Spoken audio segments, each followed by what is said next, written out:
معذوری کا لبادہ اوڑھ کر مانگنے والے الگ ہیں، اور غربت اور اسرت کا بہانہ یعنی اپنی تنگ دستی کا بہانہ بنا کر، اپنی مجبوریوں کو بہانہ بنا کر دستے سوال دراز کرنے والے الگ ہیں۔ یعنی مانگنے والے اور اپنی مجبوریوں کو ظاہر کر کے لوگوں سے پیسہ لینے والے، ان کے گروپ بنے ہوئے ہیں الگ الگ، اور ہر کوئی اپنے اپنے روپ جو انہوں نے دھارے ہوئے ہیں اس کے مطابق پورے بازار میں بھیک مانگتے پھرتے ہیں۔ کوئی حصہ ایسا نہیں ہے جہاں بیکاریوں کی یہ فوج نظر نہ آئے۔ پہلا دوست: مجھے بازار سے باہر جاتے گداگروں کی ایک جوڑی نظر آئی۔ وہ ایک دوسرے کو بتا رہے تھے کہ یہ بازار بہت ٹھنڈا ہے، صبح سے اب تک بس 2000 روپے جمع ہوئے ہیں۔ دوسرا دوست: یعنی یہ محنت مشقت کر کے کھانے والوں سے دگنا پیسہ لے کر بھی مطمئن نہیں تھے۔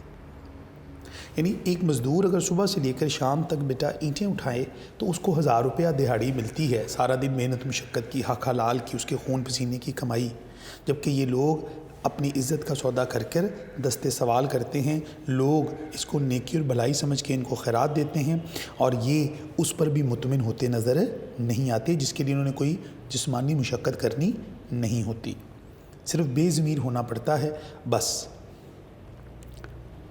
پہلا دوست: جی ہاں،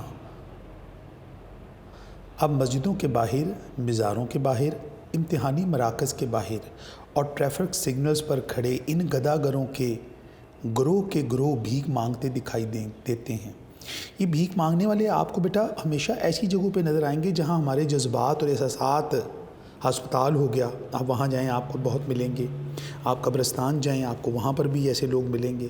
یعنی آپ جہاں پر بھی ایسی جگہوں پہ جائیں گے جہاں انسان جذباتی طور پر سافٹ ہوتا ہے انسان، تو وہاں پر آپ کو یہ چیز، آپ کو وہ وہاں بلیک میل کرتے ہیں، یعنی وہاں پر آپ سے بھیک مانگتے ہیں۔ ان کو پتہ ہے کہ یہ رائٹ پلیس ہے، رائٹ ٹائم ہے کسی سے پیسے لینے کا۔ دوسرا دوست: دراصل ہم انہیں بھیک دے کر ان کی حوصلہ افزائی کرتے ہیں، ہمیں ان کی حوصلہ شکنی کرنی چاہیے، کیونکہ لوگ یہاں پر جب آپ امتحان دینے جا رہے ہیں تو آپ کے دل میں یہ خیال ہوتا ہے کہ یار امتحان دینا ہے اور ظاہر بات کامیاب ہونا ہے، چلو دعا کرے گا، تو انسان کے دل میں یہ مزاروں پر جاتے ہیں، مسجد سے باہر آتے ہیں تو دل نرم ہوا ہوتا ہے، خدا کی آگے ہم دعائیں گڑ گڑا کے مانگ کے آ رہے ہوتے ہیں، تو جب باہر کوئی دعا دیتا ہے آپ کو تو آپ کو انسان کو اچھا لگتا ہے، تو ہم ان کو بھیک دے دیتے ہیں۔ ہم یہ بھی نہیں دیکھتے کہ وہ اچھا بھلا تندرست و توانا شخص ہے، وہ محنت مزدوری نہیں کرتا۔ تو اس طرح ہم جب ایسے لوگوں کو جو کہ بالکل ٹھیک ہوتے ہیں ان کے جو پیسے دیتے ہیں تو ہم اصل میں ان کی کام چوری میں ان کی مدد کر رہے ہوتے ہیں اور ان کی حوصلہ افزائی کر رہے ہوتے ہیں، جو کہ غیر مناسب رویہ ہے، ہمیں ایسا نہیں کرنا چاہیے، یعنی سماجی سطح پر۔ پہلا دوست: ظاہر ہے کسی کے سامنے دستے سوال دراز کرنا انسانیت کی توہین ہے، انسانی خودی کی نفی ہے۔ دوسرا دوست: رسول پاک صلی اللہ علیہ وسلم کا فرمان ہے کہ اوپر والا ہاتھ نیچے والے ہاتھ سے بہتر ہے، اور اوپر والا ہاتھ دینے والا اور نیچے والا ہاتھ مانگنے والا ہے، یعنی مانگنا بہتری نہیں ہے، بھیک مانگنے کے لیے ہاتھ پھیلانا اچھی بات نہیں ہے، اس کو اللہ کے رسول نے پسند نہیں کیا۔ پہلا دوست: بہت دکھ ہوتا ہے جب چھوٹے چھوٹے بچے ننھے ہاتھ پھیلا کے مانگتے ہیں، ان ہاتھوں پہ پیسے نہ رکھ کر تکلیف ہوتی ہے۔ یعنی اگر بچے وہ اپنے بچوں کو ایموشنلی ہمیں بلیک میل کرنے کے لیے اپنے بچوں کو بھی ساتھ لے آتے ہیں اور ان کے ذریعے سے بھیک منگواتے ہیں۔ اب چھوٹا سا بچہ جب چھوٹے چھوٹے ہاتھ آگے کرے گا تو کوئی بھی بڑا سخت دل آدمی بھی ہوگا، وہ کتنی بھی کوشش کرے کہ میں بھیک مانگنے کی حوصلہ افزائی نہیں کرنا چاہتا، لیکن چھوٹے بچوں کو دیکھ کر آپ کے دل میں رحم آ جاتا ہے، کیونکہ رحم کا مادہ اللہ تعالیٰ نے ہر انسان کے دل میں رکھا ہے، لہٰذا انسان نہ چاہتے ہوئے بھی ان کے ہاتھ پر پیسے رکھ دیتا ہے، اور نہ رکھے تو اچھا محسوس نہیں ہوتا۔ دوسرا دوست: بیماری کی ٹیسٹ رپورٹس اٹھائے لوگ مانگتے ہیں کہ ادویات کے لیے پیسے دیں۔ گداگر بڑی بسوں میں مجبوری اور محرومی کے کارڈ دے کر مدد کے طالب ہوتے ہیں۔ یعنی ہاسپٹل میں جائیں گے تو ہاسپٹل کے باہر یہ ٹیسٹ رپورٹیں دکھا کر، ڈاکٹروں کی پرچیاں دکھا کر، پتہ نہیں کتنی پرانی، اور اسی طرح بسوں کے اندر اپنے کارڈ دے کر کہ میں بول نہیں سکتا، اس طرح کی طریقے سے مانگنے کا کچھ رواج رہا ہے اور ابھی بھی لوگ اس طرح کرتے ہیں۔ تو یہ بھی ایک بھیک مانگنے کی ایک ٹیکنیک ہے ہمارے معاشرے میں جو گداگروں نے اڈاپٹ کر رکھی ہے۔ پہلا دوست، دراصل یہ معاشرے کا ناسور ہیں، اس ناسور کے ہم ذمہ دار ہیں، ہم سب ذمہ دار ہیں۔ یعنی یہ معاشرے میں ناسور اس لیے پھیلا ہے کہ ہم قصوروار ہیں، کیونکہ ہم ان کی مدد کرتے ہیں، ہم ان کو پیسے دیتے ہیں جس سے ان کی حوصلہ افزائی ہوتی ہیں۔ دوسرا دوست، یعنی ہم ان کی حوصلہ شکنی کرنی چاہیے۔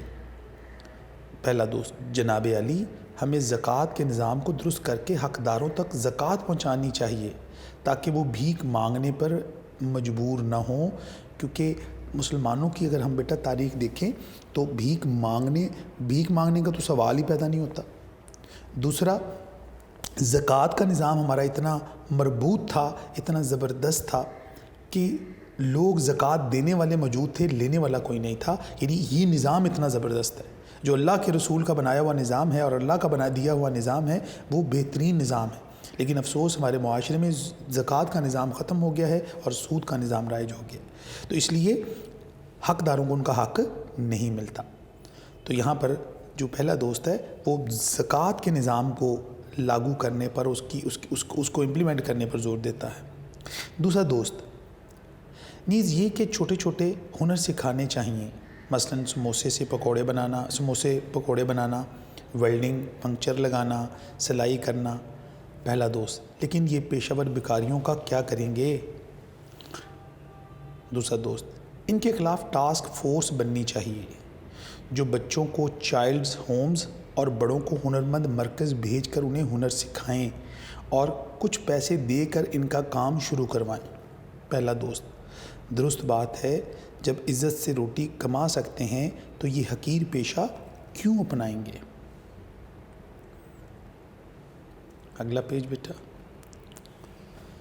دوسرا دوست، اولڈ ہومز بھی بننے چاہیے تاکہ جو بوڑھے لاوارث ہوں ان کی دیکھ بھال کے مراکز ہوں، وہ بھیک مانگنے پہ مجبور نہ ہوں۔ یعنی حکومت کا فرض یہ ہے کہ وہ ایسے اسباب، ایسے محرکات پیدا کرے، ایسی سہولیات بہم پہنچائے جس سے یہ بھیک مانگنے والے جو لوگ ہیں ان کی بھی تھوڑی مدد ہو سکے، حکومت اس کی ذمہ داری لے۔ عوام ان کے لیے ان کو پیسے دے دے کر ان کی مدد کر ان کو بھکاری بنا رہے ہیں۔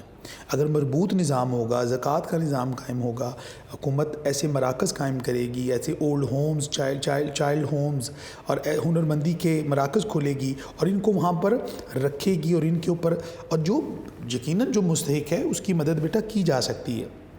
لیکن جو لوگ پیشہ ور ہیں، جنہوں نے اس کو پیشہ بنایا ہوا ہے، بھیک مانگنے کو، گداگری کو جس نے پیشے کے طور پر اختیار کیا ہوا ہے، ان کے لیے ضروری ہے کہ ان کو راہ راست پر لایا جائے، جس کے لیے ہمیں یہ کوششیں کرنی چاہیے۔ یہ ان کی جو رائے ہے دوستوں کے درمیان جو گفتگو ہو رہی ہے اس کا نچوڑ یہ ہے۔ پہلا دوست، اس کے ساتھ ساتھ ان لوگوں کو بے روزگاری الاؤنس اور چھوٹے قرضے بھی ملنے چاہیے تاکہ عرصے سے بے روزگار شخص گداگری کا حقیر کام نہ کرے اور چھوٹے قرض سے کوئی کام شروع کر سکے۔ یعنی حکومت ان کی ایسی مالی مدد کرے کہ یہ اپنے پاؤں پر کھڑے ہو جائیں، یہ کسی کے محتاج نہ رہیں۔ دیکھیے بیٹا، جب آپ کسی کو قرض دیتے ہیں، کسی کی مدد کرتے ہیں، آپ کسی کو دیکھیں، ہم کسی فقیر کو اگر 100 روپیہ بھی دیتے ہیں تو اس سے اس کی زندگی میں بدلاؤ نہیں آئے گا۔ ہم کیوں نہ اس کو ایک دفعہ 10,000 روپے کی ریڑھی لگوا دیں جس پہ وہ سبزی بیچے اور اپنا پیٹ بھی پالے اور اپنے بچوں کا بھی پیٹ پالے۔ یعنی آپ اس کو اس قابل بنائیں۔ ان قرضوں کا مقصد یہ ہے اس دوست کا کہنے کا کہ آپ ان کو اس قابل بنا دیں کہ یہ اپنی ذمہ داری اور اپنی باقی زندگی جو ہے بھیک مانگنے کی بجائے محنت مشقت کے ذریعے سے رزق کمانے کی طرف چلیں، اور اس کے لیے حکومت ان کے لیے ایسی مالی امداد یا ایسی چھوٹے قرض دے تاکہ وہ اپنا باقی زندگی کے معاملات کو بھی چلا سکیں۔ دوسرا دوست، اس تمام عمل کے لیے حکومتی سطح پہ منظم منصوبہ بندی کی ضرورت ہے۔ اور یہ انقلاب ملک گیر ہونا چاہیے، یعنی یہ پورے ملک میں یہ ہونا چاہیے، یہ صرف کسی ایک علاقے، ایک مارکیٹ، ایک بستی، ایک شہر کے لیے نہیں ہونا چاہیے، یہ پورے ملک میں اس طرح کا سسٹم ہونا چاہیے تاکہ اس لعنت سے نجات مل سکے، کیونکہ یہ کام سوسائٹی تو کرے ہی کرے گی، لیکن جب تک حکومتی سرپرستی اس کو حاصل نہیں ہوگی تو وہ کاوش کامیاب نہیں ہو سکتی۔ پہلا دوست، اگر ایسا ہو جائے تو گداگری کی لعنت سے نجات ملے گی، یعنی کہ اس کے مشورے میں جو دوسرے دوست نے مشورہ دیا ہے کہ حکومت اس کی منصوبہ بندی کرے، تو یہ ایک بہت اچھا اقدام ہو جائے گا، کیونکہ اس سے یہ سماجی برائی جو ہے ختم کرنے میں پورے ملک میں مدد ملے گی۔ دوسرا دوست، بالکل درست، اچھا جناب، خریداری کر کے دوسرے کام بھی نپٹانے ہیں، میں چلتا ہوں۔ پہلا دوست، اللہ نگہبان۔ دوسرا دوست، خدا حافظ۔ ایک خریداری کرنے آگے بڑھ جاتا ہے اور دوسرا وہیں پر اپنی کاموں میں مصروف ہو جاتا ہے یا گھر کی طرف چل پڑتا ہے، تو یہاں یہ مکالمہ ختم ہوتا ہے۔ بیٹا نیکسٹ مکالمہ، ہمارا اگلا مکالمہ ہے ہم نصابی سرگرمیاں۔ دو دوستوں کے درمیان ہم نصابی سرگرمیوں کی اہمیت پر مکالمہ ہے۔ بیٹا ہم نصابی سرگرمیاں کون سی ہوتی ہیں؟ ایک غیر نصابی سرگرمیاں ہوتی ہیں، ایک نصابی سرگرمیاں ہوتی ہیں۔ پہلے تو بیٹا یہ سمجھ لیجئے، نصابی سرگرمیاں ہوتی ہیں ایکیڈیمک ایکٹیویٹیز، یہ جو ہم لیکچرز لیتے ہیں، کتابیں پڑھتے ہیں، امتحان دیتے ہیں، یہ ساری ایکیڈیمک ایکٹیویٹیز ہوتی ہیں۔ ایک ہوتی ہیں غیر نصابی سرگرمیاں، جتنی بھی سپورٹس ہیں، کھیل ہیں، ہاکی، فٹ بال، کرکٹ وغیرہ، یہ سب غیر نصابی سرگرمیاں ہیں۔ اور ایک ہیں ہم نصابی سرگرمیاں، جس میں تقریری مقابلے ہیں، جس میں مصوری ہے، جس میں آپ کے خاکے ہیں، آپ کے ٹیبلوز ہیں، ایسی شعر و شاعری ہے، مضمون نویسی ہے، یہ وہ تمام چیزیں جو کہ تعلیمی اداروں میں بچوں کی شخصیت کو کے اندر جو ہے خود اعتمادی پیدا کرنے کے لیے، ان کی صلاحیتوں کو پروان چڑھانے کے لیے ادارے تعلیم کے ساتھ ساتھ ان کا اہتمام کیا جاتا ہے۔ ہم نصابی سرگرمیوں کا، اس کو ہم کہتے ہیں کو کریکولر ایکٹیویٹیز۔ تو یہ دو دوستوں کے مابین جو ہے بین الکلیاتی تقریری مکالمہ جات کے موضوع پر ملتے ہیں، یعنی دو دوست جو ہیں تقریری مقابلے میں ان کی ملاقات ہوتی ہے جو کالجز کے درمیان ہو رہا ہے، تو وہاں ان کے درمیان ہم نصابی سرگرمیوں کے اوپر گفتگو ہوتی ہے۔ تو بیٹا دیکھتے ہیں جی، دوست ہیں، پہلا کردار ہے علی حسن، دوسرے ہیں عبد الواسع۔ علی حسن: السلام علیکم۔ عبد الواسع: وعلیکم السلام، علی کیسے ہیں آپ؟ علی حسن: الحمدللہ، اللہ کا شکر ہے، بالکل ٹھیک ٹھاک ہوں، آپ سنائیں۔ عبد الواسع: اللہ تعالیٰ کے فضل و کرم سے خیر و عافیت سے ہوں۔ علی حسن: پڑھائی کیسی جا رہی ہے؟ عبد الواسع: جی حسب معمول جماعت میں اول آتا ہوں۔ علی حسن: ماشاءاللہ، ندائیہ کی علامت یہاں استعمال ہوئی۔ نصابی تعلیم کے علاوہ کیا مشاغل ہیں؟ نصابی تعلیم یعنی ایکیڈیمک ایکٹیویٹیز، جو آپ امتحان وغیرہ جو ہے اس کے علاوہ، پڑھائی کے علاوہ کیا مصروفیات ہیں؟ کوئی مشغلہ آپ کا کیا ہے؟ کس چیز کا آپ کو شوق ہے؟ علی حسن: میں ہم نصابی سرگرمیوں میں بڑھ چڑھ کر حصہ لیتا ہوں۔ عبد الواسع: کن کن مقابلوں میں شریک ہوتے ہیں، یعنی کن سرگرمیوں میں آپ حصہ لیتے ہیں؟ علی حسن: میں زیادہ تر تو مباحث یعنی مباحثہ، ڈبیٹ جسے آپ کہتے ہیں، ملی نغموں کے مقابلے اور مقابلہ مصوری میں شریک ہوتا ہوں۔ آپ کے کیا مشاغل ہیں؟ عبد الواسع: میرے ہم نصابی مشاغل میں بیت بازی یعنی شعر و شاعری، تقریریں، سپیچ جو ہوتی ہے، اور ڈرامے اور گلوکاری شامل ہیں۔ علی حسن: ماشاءاللہ، ذوق وسیع ہے آپ کا۔ تو یہ جن چیزوں کا ذکر ہوا ہے یہ ساری ہم نصابی سرگرمیاں بیٹا۔ عبد الواسع: شکریہ، میں نہ صرف ہم نصابی سرگرمیوں میں شریک ہوتا ہوں بلکہ انعامات بھی جیتتا ہوں۔ علی حسن: بہت خوب، ہم نصابی سرگرمیوں میں شرکت سے انعامات کے ساتھ شہرت اور پذیرائی بھی حاصل ہوتی ہے، یعنی عزت ملتی ہے، کانفیڈنس بڑھتا ہے۔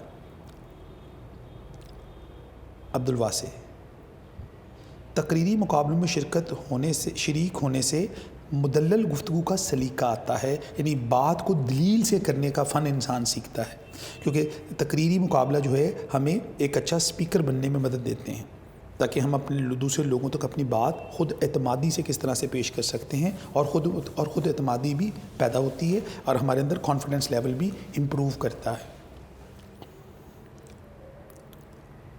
اس کے بعد علی حسن، بیت بازی سے شعری ذوق کی تسکین بھی ہوتی ہے اور شاعرانہ علم میں بھی اضافہ ہوتا ہے، یعنی شعر و شاعری جو ہے ہمیں ادب کے قریب لے جاتی ہے۔ نیکسٹ پیج پہ دیکھتے ہیں عبدالواسع، ڈراموں میں شرکت سے ایک تو شناخت حاصل ہوتی ہے، اداکاری آتی ہے، اور دوسرا متنوع انداز میں بولنا آتا ہے، یعنی آپ مختلف کردار جب ادا کرتے ہیں، فقیر کا، ڈاکٹر کا، انجینئر کا، ویلن کا، جو بھی آپ کا کریکٹر ہے، آپ جس طرح کا بھی روپ دھارتے ہیں اس کے لب و لہجے کو اڈاپٹ کرتے ہیں، تو آپ کی پرسنالٹی کے اندر فلیکسیبلٹی پیدا ہوتی ہے کہ آپ ڈفرینٹ کریکٹرز کو اپنے ذات کے اندر اس طرح ضم کر دیتے ہیں کہ آپ اس کی عکاسی کرنا شروع کر دیتے ہیں، آپ میں سے وہ کردار جو ہے وہ نمایاں ہونا شروع ہو جاتا ہے۔ تو یہ آپ کی پرسنالٹی کے اندر فلیکسیبلٹی بھی پیدا کرتا ہے اور آپ کے اندر جو کریٹیوٹی ہے اس کو بھی انہانس کرتا ہے یہ جو ڈراموں میں شرکت کرنے سے۔ اور دوسرا جو پذیرائی، کیونکہ ڈرامہ جو ہے یہ سب سے زیادہ دیکھے جانے والی چیز ہے جو ہمارے معاشرے میں میڈیا کے تھرو بھی اور لائیو اسٹیج کے اوپر بھی کیا جاتا ہے، تو ایسی ایکٹیویٹیز میں پارٹیسپیٹ کرنے سے کانفیڈنس لیول جو ہے وہ بہت بڑھ جاتا اور شخصیت کے اندر بہت زیادہ جو ہے آپ کی جو صلاحیتیں ہیں ان کے اظہار کا موقع ملتا ہے اور کرنے والوں کو ایک لطف بھی محسوس ہوتا ہے۔ علی حسن، کتب بینی بھی اہم مشغلہ ہے، علم میں اضافہ ہوتا ہے، نسلوں کے تجربات کتب میں قلم بند ہیں، زندگی بھر کے تجربات سے انسان جو کچھ سیکھتا ہے وہ کتب سے اوائل عمری ہی میں سیکھ کر بہتر زندگی گزاری جا سکتی ہے، یعنی علم کے ذریعے سے ہم بہت سی چیزیں وقت سے پہلے کتابوں سے سیکھ لیتے ہیں کہ ہم وہ اس عمر کے اس حصے میں جب ہم نے پہنچ کے کوئی چیز سیکھنی ہے وہ اس کو پہلے ہی پڑھ کر ہمارے علم میں اس کا اضافہ ہو جاتا ہے، تو یہ بھی ایک بک ریڈنگ جو ہے وہ بھی ایک اچھا مشغلہ ہے۔ عبدالواسع، کتب بینی سے قوت تحریر میں بھی بہتری آتی ہے، نئے نئے اسالیب سے لکھنا آتا ہے، جملہ بندی، الفاظ کا چناؤ کر کے بہتر تحریر لکھنے کا ہنر آتا ہے، یعنی آپ جب پڑھیں گے، مطالعہ زیادہ کریں گے تو آپ کی اپنی کریٹیو رائٹنگ سکلز جو ہیں وہ بھی امپروو ہوتی ہیں۔ علی حسن، کہ صرف کتابی کیڑا بننے سے تعمیر شخصیت کا عمل ادھورا رہ جاتا ہے۔ عبدالواسع، بالکل، نصابی عمل کے ساتھ ساتھ ہم نصابی سرگرمیوں میں شرکت ہر بچے کے لیے بہت مفید ہے۔ It's a part of academics, یہ تعلیم کا ایک حصہ ہے، اس لیے اس کو ہم نصابی سرگرمی کہا جاتا ہے۔ علی حسن، اس سے شوق کی تکمیل بھی ہوتی ہے اور فوائد بھی حاصل ہوتے ہیں، یعنی دو کام ایک ہی وقت میں ہو رہے ہوتے ہیں بیٹا، ایک تو جن بچوں کو جس چیز کا شوق ہوتا ہے وہ اس کے اندر پارٹیسپیٹ کرتے ہیں، اس کام میں اس ایکٹیویٹی میں حصہ لیتے ہیں، دوسرا اس ایکٹیویٹی میں شمولیت اختیار کرنے سے جو اس کی شخصیت کو کانفیڈنس، خود اعتمادی، صلاحیتوں کا نکھر کر سامنے آنا، یہ ساری چیزیں جب اس کے پاس آ رہی ہوتی ہیں تو اس سے بھی یہ فوائد جو ہیں ساری زندگی اس کو کام آتے ہیں۔ خالی کتابیں پڑھ کر ہی ہم ترقی نہیں کرتے اگر ہمارے اندر خود اعتمادی نہ ہو۔ عبدالواسع، ظاہر ہے زندگی میں جہاں حصول علم کے بعد اچھا معاشی مستقبل ضروری ہے وہاں اچھا انسان بننا بھی ضروری ہے، اور اچھا انسان اچھے خصائل سے بنتا ہے، یعنی اچھی عادات سے، اچھی خوبیوں سے بنتا ہے، اور یہ ساری خوبیاں ہمارے اندر بڑھانے میں جو ہم نصابی سرگرمیاں وہ بہت کلیدی رول ادا کرتی ہیں۔ علی حسن، ہجوں کے مقابلہ جات میں شرکت سے املا، الفاظ کی بناوٹ میں مہارت حاصل ہوتی ہے اور درست زبان لکھنی آتی ہے، یعنی آپ جب تحت اللفظ کے ساتھ چیزوں کو پڑھتے ہیں، آپ سپیلنگ کا خیال رکھتے ہیں، آپ املا جو اس کی پروننسیشن ہے اس کے اندر کام کرتے ہیں تو پھر آپ کے اندر یہ صلاحیتیں بھی آپ کو فائدے حاصل ہوتے ہیں۔ عبدالواسع، انسانی احساسات کے اظہار کے متعدد طریقے ہیں، مصوری بھی ان میں سے ایک ہے۔ مصوری کے ایک فن پارے سے بڑی بڑی باتوں کو اجاگر کیا جا سکتا ہے۔ یعنی آپ ایک آرٹسٹ جو ہے، ایک تصویر 1000 لفظوں سے زیادہ پر اثر ہوتی ہے، یعنی ہم ایک تصویر کے ذریعے سے بہت کچھ کہہ سکتے ہیں جو ہم شاید اتنا زیادہ لکھ کر بیان نہ کر سکیں۔ اور یہ پینٹنگ و مصوری جو ہے، اس کا بھی مشغلہ جو ہے یہ بڑا ہی ہماری صلاحیتوں کو نکھارنے میں مدد دیتا ہے۔ علی حسن: قرات اور نعت خوانی کے مقابلہ جات میں حصہ لینے سے قرآن پڑھنا آتا ہے۔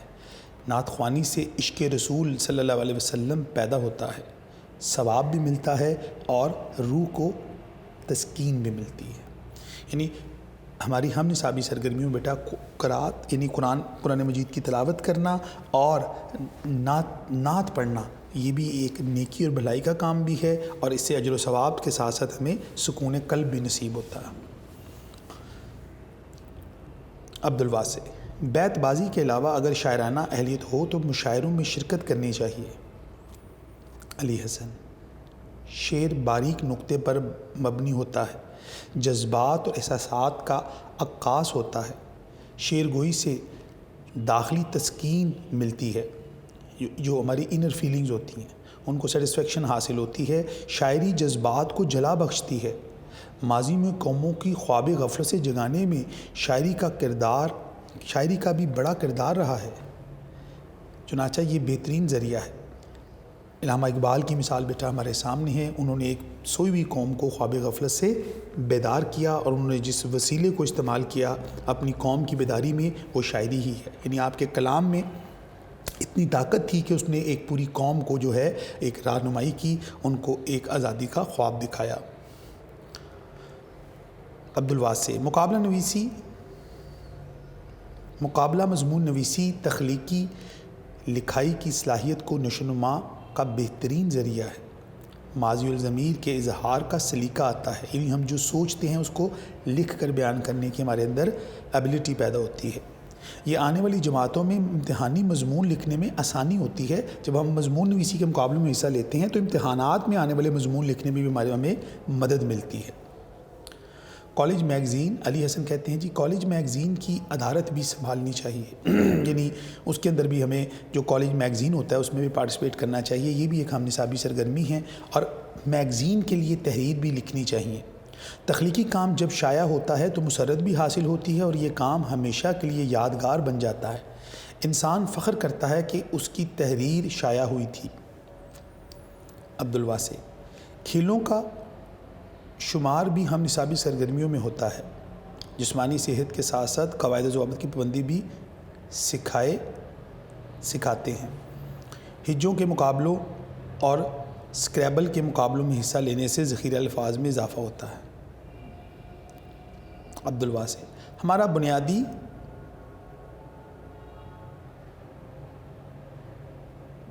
مقصد تو حصول تعلیم ہے، لیکن اس کے ساتھ ساتھ ہم نصابی سرگرمیاں بھی ضروری ہیں، دونوں میں توازن ہونا بہت ضروری ہے۔